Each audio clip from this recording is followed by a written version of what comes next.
이 사람들이 엄청 무시하더라고. 딱 봐도 무시할만 했겠지. 그래서 완전히 거기서 깨지고 또 이제 내가 우울증이 도졌거든. 그랬는데 그것을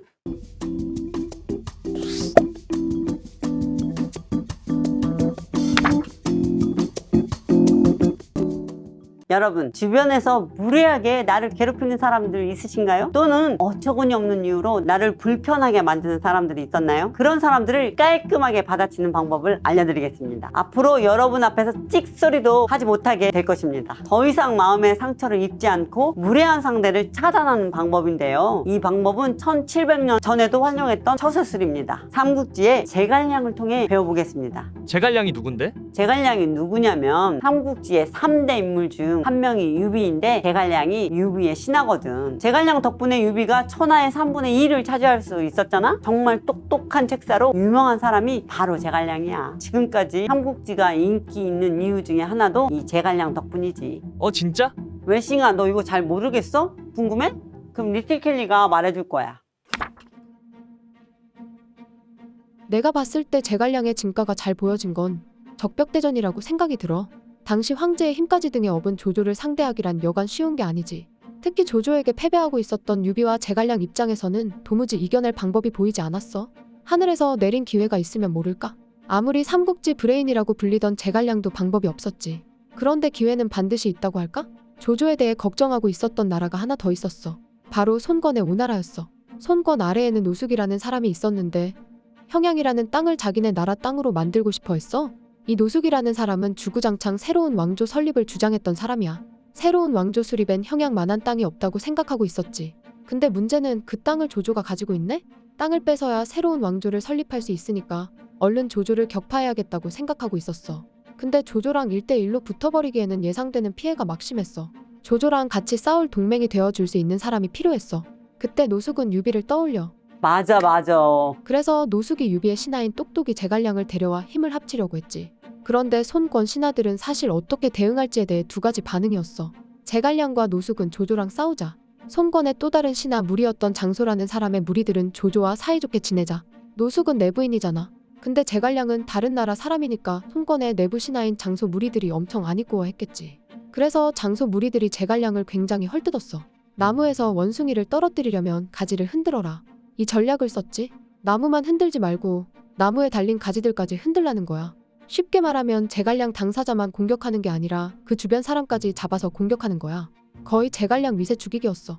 언제는 장소가 제갈량에게 유비를 무시하는 말을 해. 듣자니 유비께서 3번이나 선생의 초가를 찾아 겨우 선생을 얻고는 물고기가 물을 얻은 것처럼 기뻐하며 늘 형양 구군을 빼앗을 생각만 했다더군요. 그런데 형양이 조조의 소나귀에 들어가 버리다니 이게 어찌된 일입니까?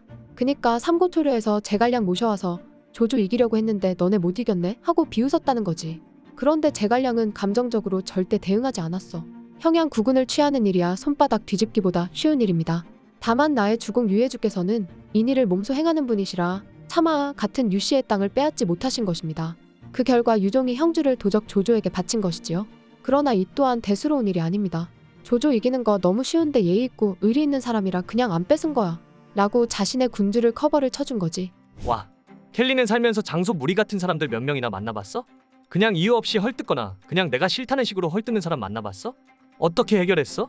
세일 수 없이 많지. 너무 많지. SNS까지 포함하면 1000명은 넘겠지만 실제로 만나본 사람 내가 아무리 못해도 70명은 될 것 같아. 진짜 많지. 괜히 싫어하는 사람 많지. 어떤 사람들이었는데? 그냥 내가 하는 게 싫은 사람이 많아. 내가 사실 30개가 넘는 회사를 진짜로 운영하고 그 계열사 사장들이 있고 그래서 내가 우리 회사의 회장이 맞거든? 근데 아니 무슨 여자가 회장이냐 그러면서 괜히 날 미워하고 싫어하고 막 되게 그런 사람들 많이 만났어. 한 번은 내가 진짜 우리나라에서 내놓으라 하는 CEO들이 모임을 하는데 강연연사로 초청이 돼가지고 내가 막 강연을 하고 있는데 그중에 나이가 지긋이 계시는 우리나라 패션계를 좌지우지 하시는 분이 계셨었어. 여성분이. 했더니 아마 내 생각에 이분은 나에 대해서 좀 잘 모르는 것 같았어. 이제 질문을 주고받으면서 이분이 뭐 도시락 장사로 돈 좀 벌었나 보네 이런 느낌으로 나를 얘기를 하시더라고. 그래서 오히려 내가 겸손하게 맞습니다. 선배님이 도시락은 저보다 더 잘 만드실 텐데 그렇군요 라고 이제 그분의 마음을 좀 읽어주었거든. 그랬더니 이제 다른 옆에서 있던 분들이 이분한테 약간 공격적으로 오히려 이분은 뭘 모른다는 식으로 막 얘기를 해주셔가지고 나중에 결국은 이 강연이 다 끝나고 식사가 다 끝난 다음에 이분한테 자기 회사 직원들이 한 100분 정도 되시는데 회사 와서 지금 같은 똑같은 강연을 해달라고 내가 초청을 받았었잖아. 그래서 내가 그분 회사에 가서 강연해드린 적도 있었어. 오히려 동요하지 않는 것이 굉장히 중요한 것 같아. 똑똑한 사람 위에는 더 똑똑한 사람이 항상 있고 돈 많은 사람 위에는 항상 더 돈 많은 사람이 있고 힘 있는 사람 위에는 힘 있는 사람이 있어. 그 권력을 과시한다? 돈을 과시한다? 머리를 과시한다? 이건 진짜 만약에 그것을 비교하기 시작하면 정말 나는 깎여내리게 되지고 작아졌다 커졌다가 작아졌다 커졌다가 되잖아. 그래서 사실은 나는 밖에 있는 것들하고 통용되면 안 되지. 너무 잣대질하기 시작하면 정말 대책이 없어지는 것 같아. 그래서 나는 내 마음속이 좌지우지하지 않는 것이 정말 중요한 것 같아.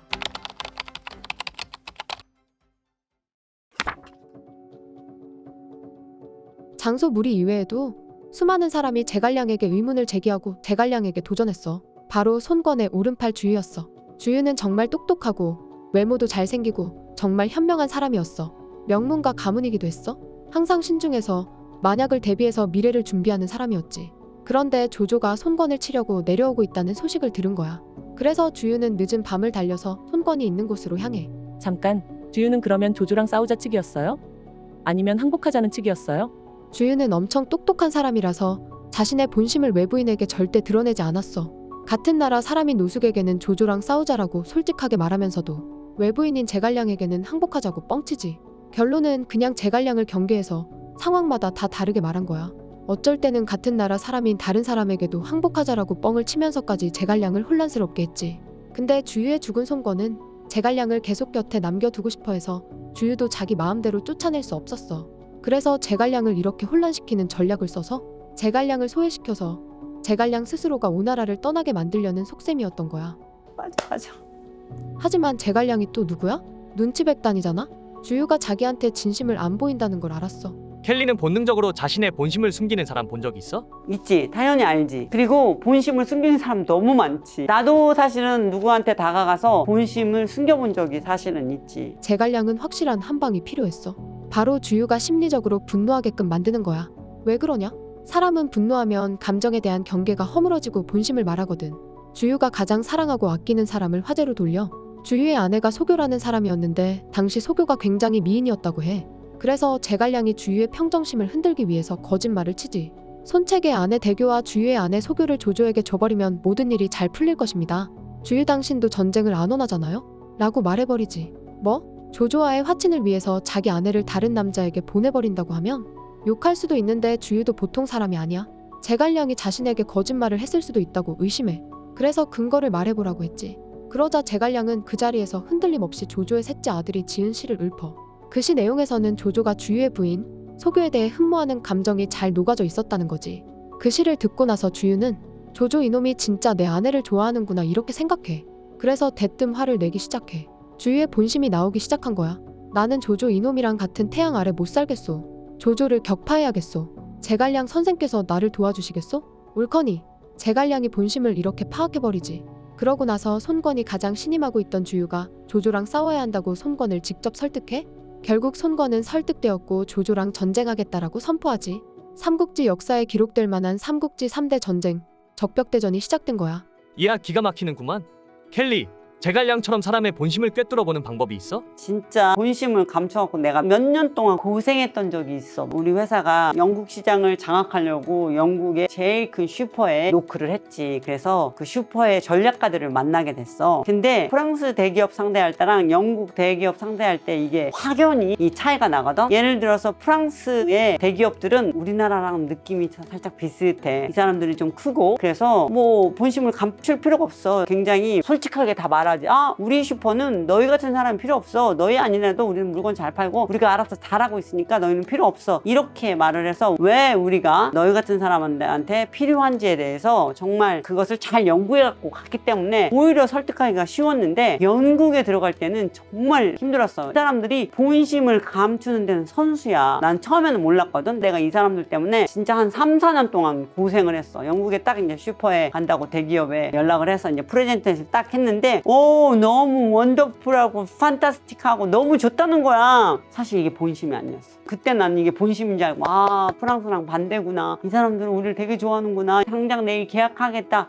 이런 느낌이었거든. 근데 4년 동안 이 사람들이 그 다음이 없는 거야. 왜 이러지? 그랬는데 이 사람들 본심은, 아니, 우리는 프랑스랑 달라. 아니, 우리는 너희가 필요 없어. 니네가 이 컨셉을 프랑스에서 잘했다고? 스페인에서 잘했어? 이태리에서 잘했어? 우리는 달라, 걔네들이랑. 이런 느낌이 있었던 거야. 근데 그것을 내가 못 알아들었지. 사실 미팅을 여러 번 하면서 99% 좋다는 얘기를 하는데 본심이 살짝 숨어 있었어. 우리는 그들이랑 달라가 숨어 있었는데 이거를 못 들었어. 그래서 정말 이 사람들을 설득하는 거는 이 본심을 알아내는 게 정말 중요하거든. 근데 이 본심은 너무 많은 좋은 말들에 가려서 한두 단어로밖에 표현이 안 됐기 때문에 못 알아들었지. 근데 모든 사람들이 마찬가지. 본심은 꼭 얘기는 해. 근데 아주 살짝쿵 얘기하니까 우리가 듣고 싶은 것만 일반적으로 듣잖아. 듣고 싶은 말만 우리가 들으니까 그 본심을 못 알아챈 경우가 있었지. 나는 그거를 알아채는데 3년, 4년이 걸렸어. 본심을 숨기고 얘기하는 사람들은 그분이 정말 말하고 싶어 하는 게 무엇인지를 정말 잘 들어야 돼. 근데 왜 넥스트 스텝 다음이 없는지를 계속 고민하다가 우리 남편이 3년, 4년 만에 그 한마디를 알아들었잖아. 우리는 프랑스랑 달라. 이 한마디를 알아들은 다음부터 우리 전략은 다시 짜기 시작했지. 프랑스는 잘 됐으니까 여기서도 잘 될 거야 라는 거를 싹 빼고, 지금 이 슈퍼에서 쇼 비즈니스는 하기 힘들어해. 이 사람들이 거의 대부분이 직원 관리를 힘들어 하거든, 이런 슈퍼에서. 그런데 우리가 데려가서 쇼 비즈니스를 해보겠다, 그것을 우리한테 기회를 한 번만 테스트 시장을 주라 하면서 들어가기 시작했지.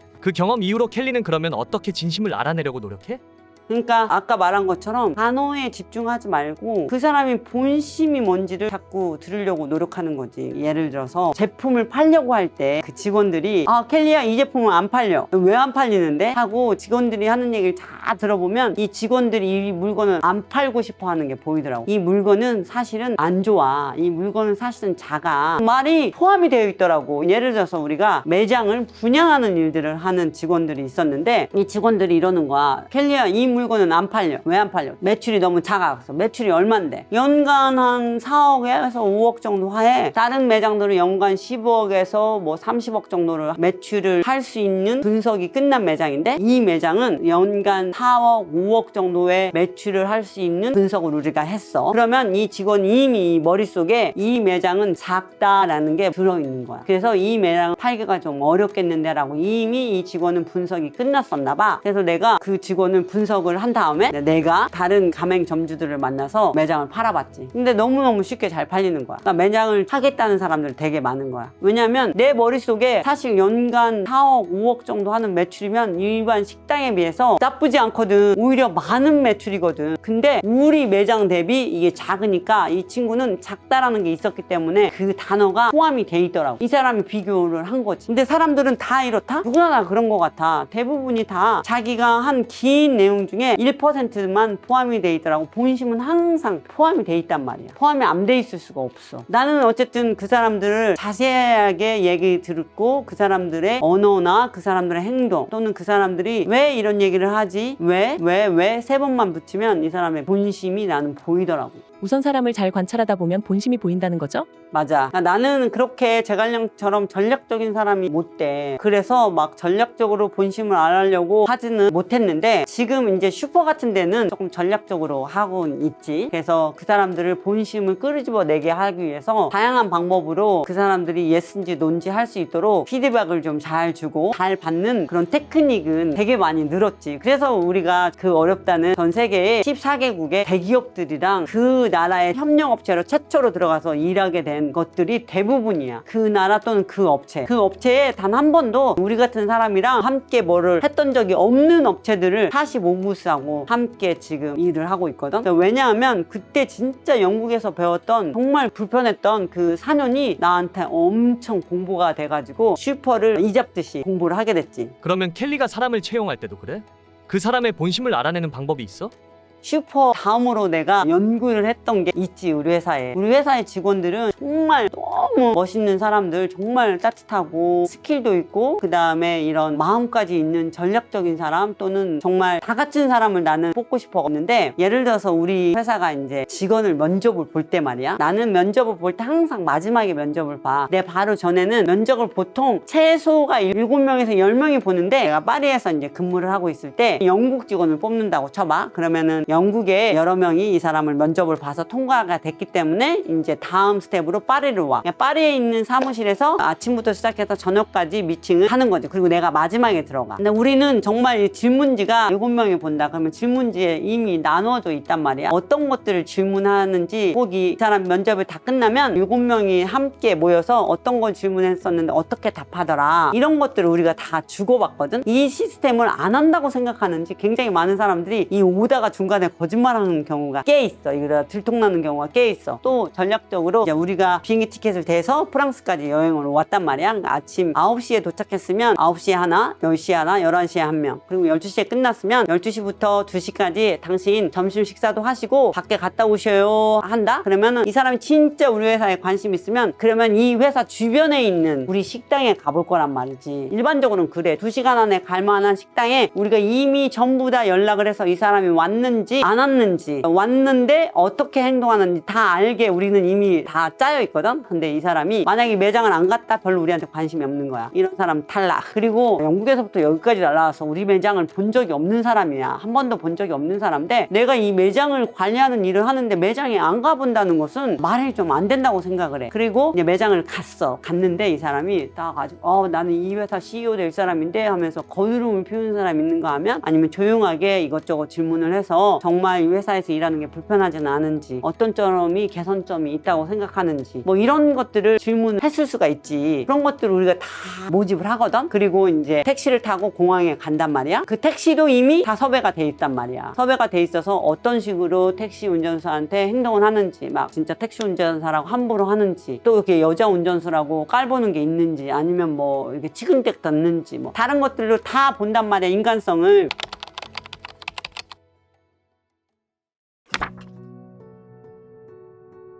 아까 적벽대전이 시작되었다고 했잖아? 그 전쟁 에피소드를 말해줄게. 제갈량이랑 주유가 적벽대전을 준비하고 있었어. 이번 전쟁에서 제갈량은 화공, 즉 불로 공격하는 공격을 생각하고 있었어. 그 얘기를 주유에게 하니까 화살이 없어서 그 계획은 불가능하다고 했어. 그때 제갈량이 나에게 3일만 주면 화살을 구해오겠다고 답을 해. 주유는 제갈량과 군령장을 써? 만약 화살을 가져오지 못하면 제갈량을 죽여도 된다는 각서 같은 거야. 제갈량은 지프로 만든 가짜 병사들을 싣고 안개가 자욱한 밤에 조조 진영으로 향해. 조조 진영에 거의 다다랐을 때 경비병들이 엄청난 수의 수군들이 온 것을 보고 놀라지. 사실 그게 실제로 진짜 병사는 아니었는데 말이야. 그리고 미친 듯이 그 배들을 향해 화살을 쏘기 시작해. 화살이 꽂히기 시작하면서 배가 기울기 시작하면 반대쪽으로 돌려 반대쪽에도 화살을 수 없이 받아내지. 한참 지프로 만든 병사로 화살을 받아내던 제갈량은 배를 돌려서 다시 돌아와. 본진으로 돌아와서 화살을 세보니 세상에, 화살 10만 개나 가지고 왔네? 조조 진영에선 뒤늦게 그 사실을 알게 돼. 결국 제갈량은 맨손으로 화살 10만 개를 3일 만에 가지고 온 거야. 이런 비슷한 에피소드에서 나온 명언이 있거든? 그게 다 빌린 화살이고 그것을 활용할 수 있는 시기가 올 때까지 기다렸다가 그 기회를 잡으라는 거야. 그러니까 나에게 뭐라 하는 사람이 누구든지 감사하라는 거지. 켈리는 이거 어떻게 생각해? 그러니까 내가 처음에 이런 거 되게 많지, 너무 많지. 나는 너무 찌질하고 너무 못났기 때문에 나를 무시하는 사람들이 너무너무 많았지. 예를 들어서 아주 초창기에 내가 파리에서 진짜 지푸라기라도 잡고 싶은 심정이었을 때 취직을 못해서 내가 이제 슈퍼를 차라리 공략해보자 이렇게 시작했다가 이제 슈퍼랑 어느 정도 잘 돼가고 있어. 첫 번째 매장을 오픈하기로 했었거든. 그래서 이제 내가 한국 사람들한테 가서 한국에서 오는 기, 뭐 한국에서 오는 단무지 이런 것들, 다양한 한국 제품을 사장님을 좀 납품을 하게 해달라라고 한국 회사에 갔었는데 이 사람들이 엄청 무시하더라고. 딱 봐도 무시할만 했겠지. 너까짓 게 말이나 되냐. 나도 슈퍼를 뚫어보려고 하는데 그런 제로업체가 하는 말이야. 파리에 있는 슈퍼 중에 한국에서 대기업의 파생 기업으로 슈퍼를 하시는 분이 있었어. 이분들이 물류 회사를 하셨는데 미국도 보내고 막 이렇게 하면서 작은 슈퍼를 여러 개 하시던 분인데 그 사장님을 힘들게 해서 내가 만났지. 만났는데 엄청 개무시하더라고. 아, 뭐 너까짓 게 슈퍼는 말도 안 된다. 거짓말이다. 그러면 그 슈퍼 이름을 대봐 이러는 거야. 나는 그 슈퍼랑 아직은 오픈할 때까지 그 비밀 계약서를 쓰거든. 왜냐하면 이 슈퍼에서도 전략적인 거라서 이거를 밖에 오픈하지 말자 비밀 계약서를 썼었거든. 그래서 내가 어느 슈퍼라고는 아직은 말은 못했었거든. 그래서 내가 이 사람한테 아 진짜 슈퍼 맞다. 진짜 조만간 오픈할 거다. 같이 일하자 그랬더니 개무시하더라고. 그래서 완전히 거기서 깨지고 또 이제 내가 우울증이 도졌거든. 그랬는데 그것을 꾹꾹 참아서 이제 다른 업체들을 가게 됐는데 다른 업체들이 제품을 잘 납품해준다고 그래서 이제 성공을 우리가 하게 됐지. 그래서 계속 그걸 이제 우리가 해가지고 되게 유명해져 버린 거야. 몇 년 만에. 그러니까 그 사람이 나를 만나고 싶다 해가지고 만나게 됐지. 그런데 그 사장님이 나한테 같이 일하자고 그때 진짜 미안했었다고 막 얘기를 하더라. 그때 어떻게 했을 것 같아? 뭐 나는 무슨 제안을 할까봐 내가 만났는데 제안이 뭐냐면 지금 있는 업체 그때 나를 살려줬던 업체들 그런 업체들이랑 빼고 우리랑 같이 하자는 거야. 근데 내가 거기에 대답할 이유는 없었지만 지금 있는 업체를 배신할 수 없습니다 하고 정중하게 인사하고 나왔지. 켈리, 그러면 나를 공격하는 화살을 어떻게 좋게 사용해? 힌트를 얻은 적 되게 많지. 사실은 나는 그 사람들이 말하는 게 사실이라는 거지. 실제 나를 아는 게 나한테 오히려 힌트였다는 거지. 나는 비범하지 못하지만 비범한 일을 하고 싶어 해. 그래서 비범한 일을 해낼 거야. 그래서 실제로 그 비범한 일을 하는 거에는 나를 잘 아는 게 나한테는 힌트였던 것 같아. 그래서 나는 이 성공한 모든 사람들에게는 이런 비수의 순간이 분명히 있었어. 화자를 맞은 심장을 정말 갈기갈기 찢어주는 아픔의 순간들이 있었을 거란 말이야. 그런데 진짜 성공한 사람들이 빙수의 일각이 우리가 보고 있지만 그 밑에는 수많은 그런 고난들이 있을 거란 말이지. 근데 일반인에게도 그러니까 성공하지 못한 사람들에게도 이 비수는 있었단 말이야. 근데 이 성공한 사람들은 이 비수를 제대로 다시 잘 사용하는 거지. 그래서 사실은 이런 비수를 맞을 때마다 만약에 외싱이 네가 화가 나잖아? 그렇다면 그게 사실이기 때문이라는 거지. 그래서 화가 나는 감정은 이해는 하지만 그 감정을 잘 컨트롤하고 그것을 재사용하지 않은 사람이 성공의 길을 이룰 수 있다는 거지. 그러니까 누구나 다 비슷한 일을 처하지만 그 중에 단 몇 %만이 정말 성공을 잡아줄 수 있는데 그게 감정을 잘 컨트롤할 수 있는 사람이 가능하다는 거지.